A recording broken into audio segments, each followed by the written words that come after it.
Hi everyone, my name's Tati, and for those of you who don't know me, I was diagnosed with schizoaffective disorder about 13 years ago.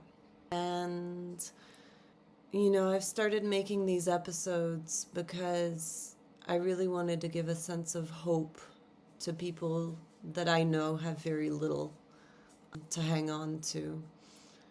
And in the spirit of hopefully providing a little bit of hope to some people out there who can relate to having gone through the diagnosis of schizoaffective disorder, I wanted to share a post that I had made on one of my social media pages a couple years ago, and I found that it's a post that still resonates with me probably even more today than it did when I posted it.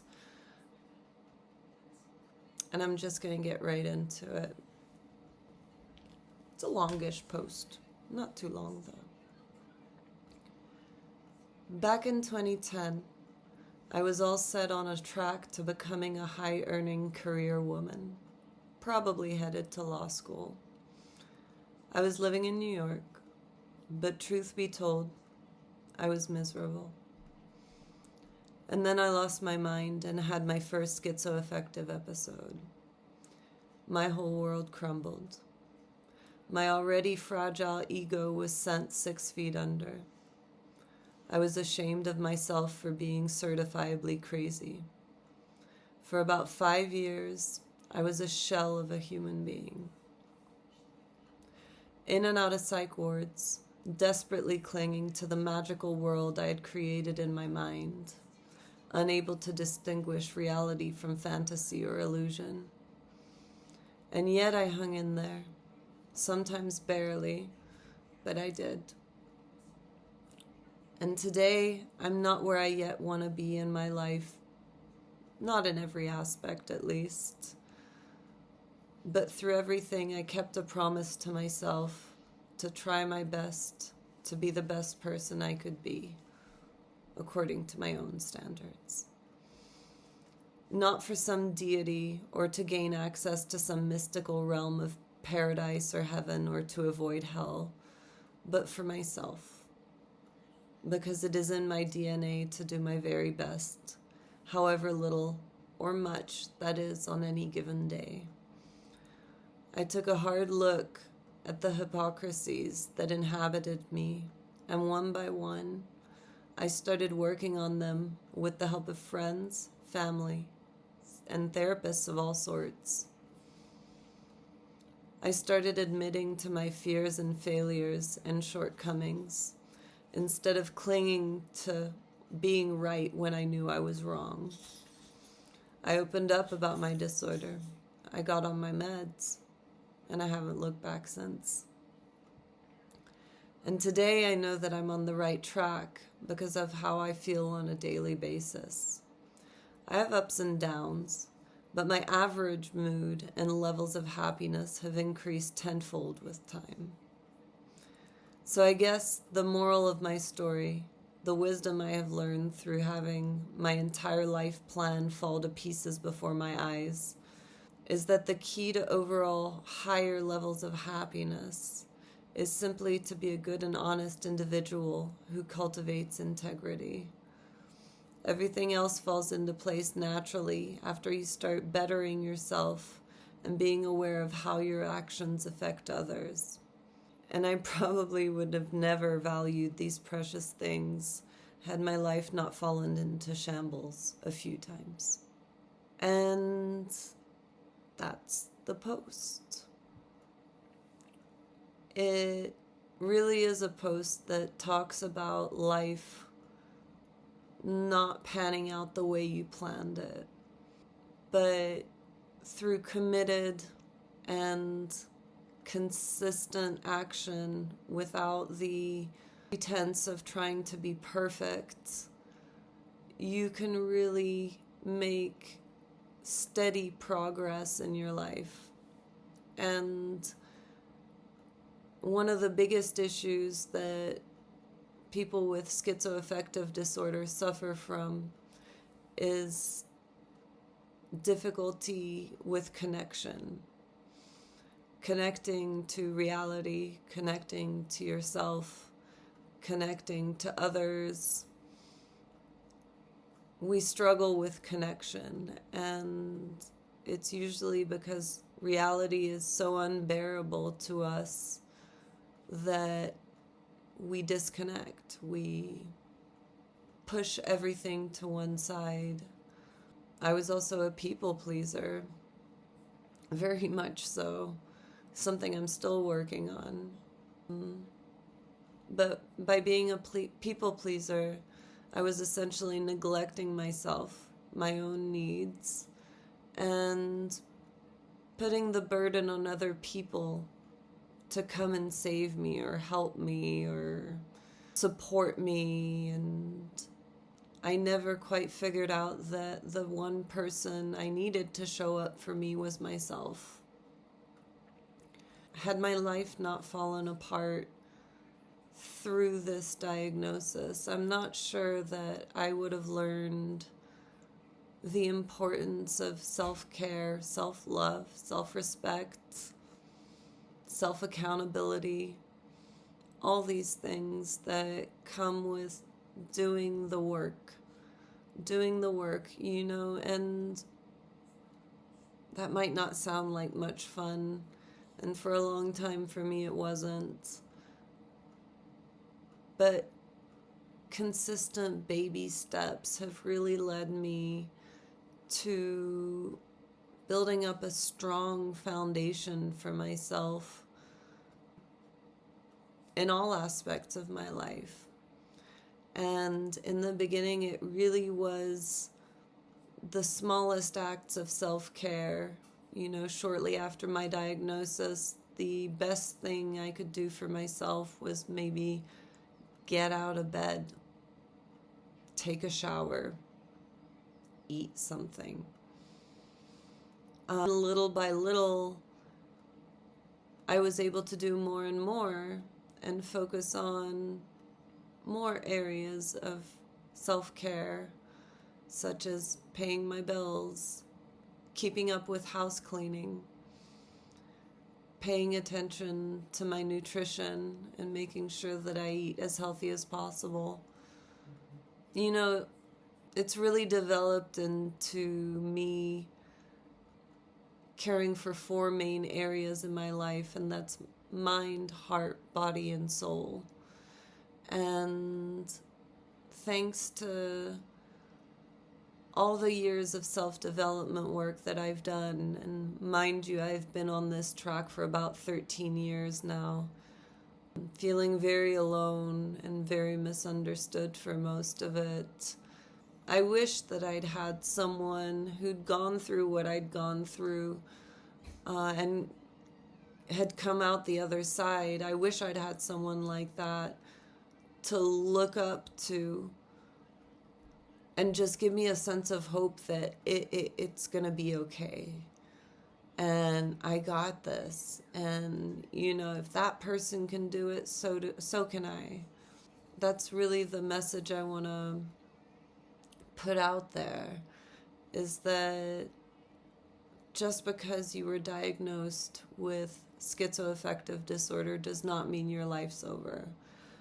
I remember my diagnosis feeling like a death sentence at the time. Like, ooh, I'm certifiable now.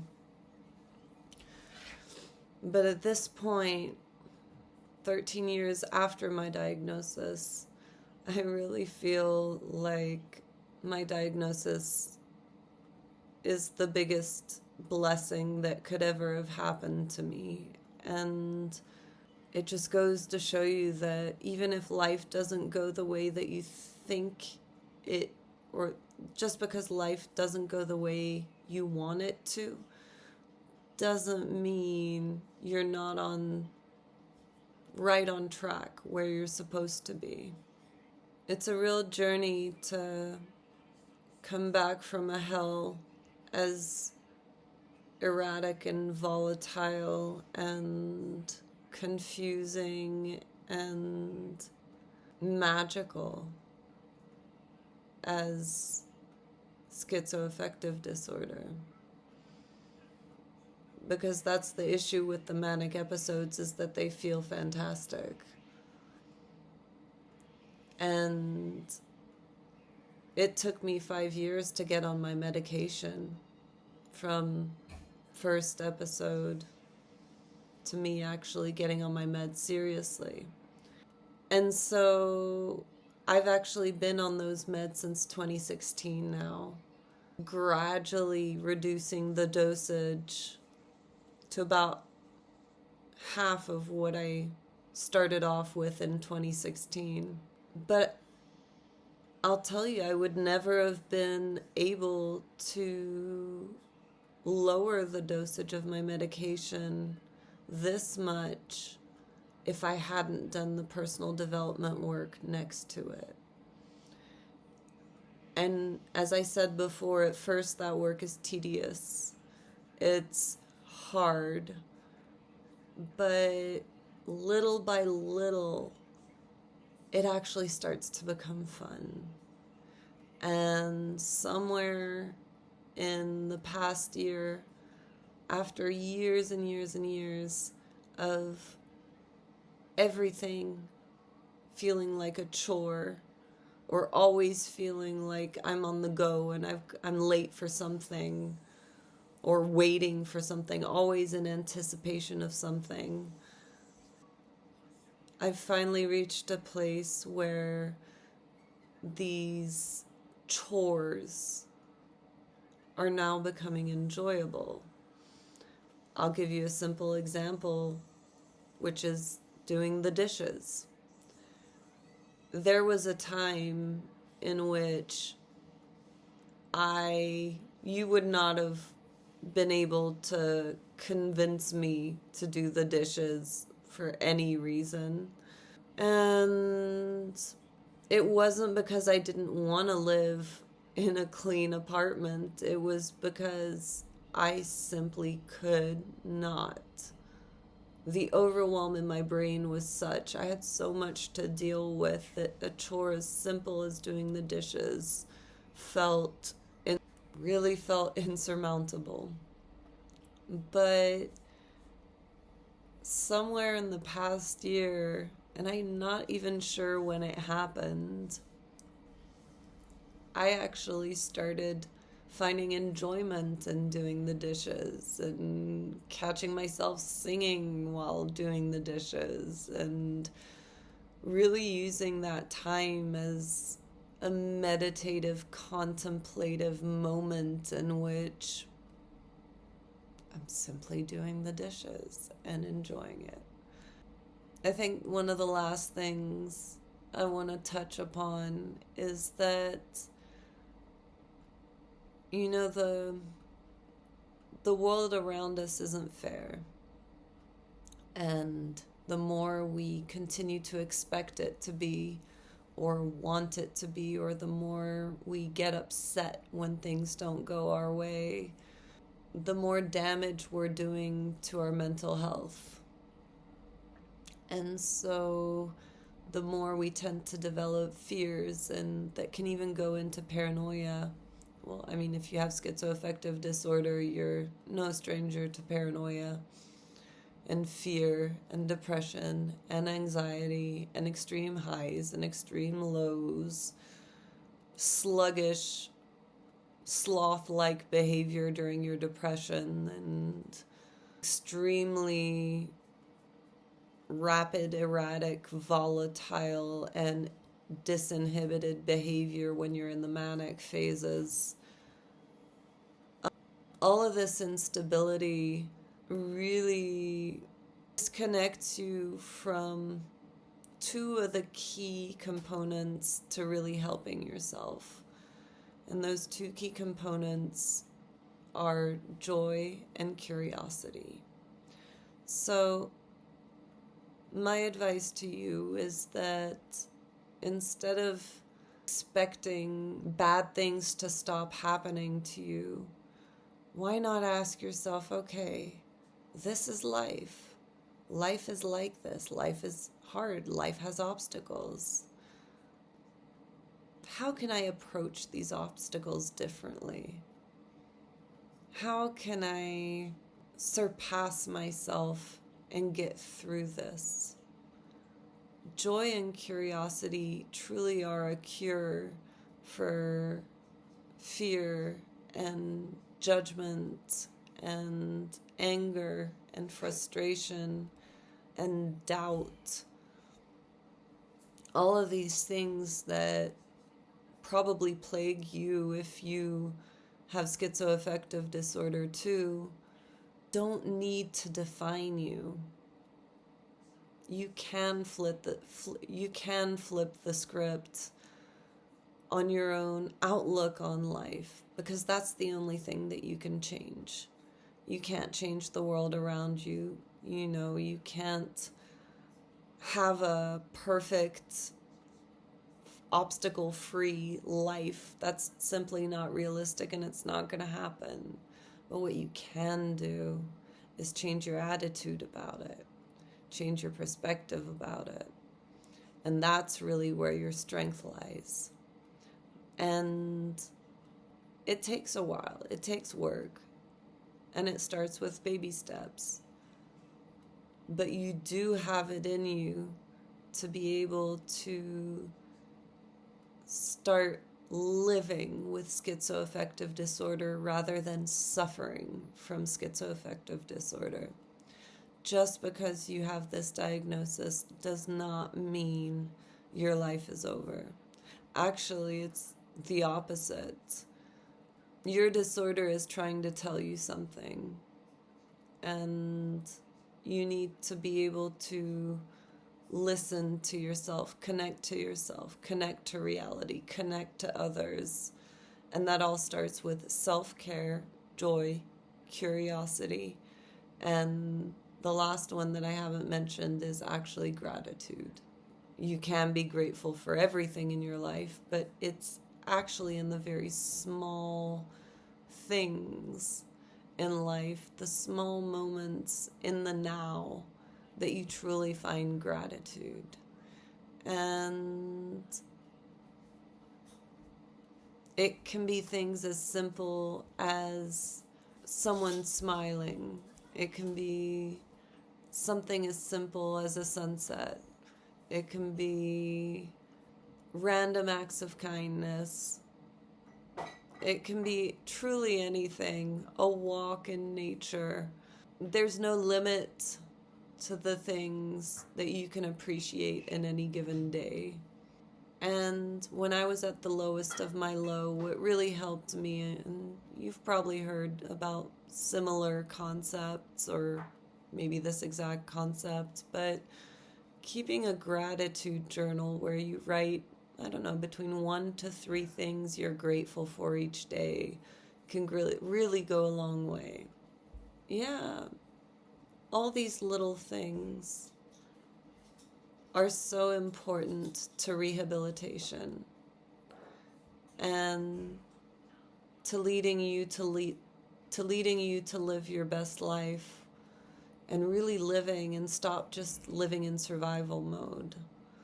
Because if you do only have one life, make the best of it. Make the best of it. Work on things that interest you. Work on things that pique your curiosity and elicit joy inside of you. Work on all those things, and you can't go wrong for yourself. As long as you're in alignment and connected, you're going to be okay. And no matter what, just don't give up on yourself. And I think that's about it for now. Love to all.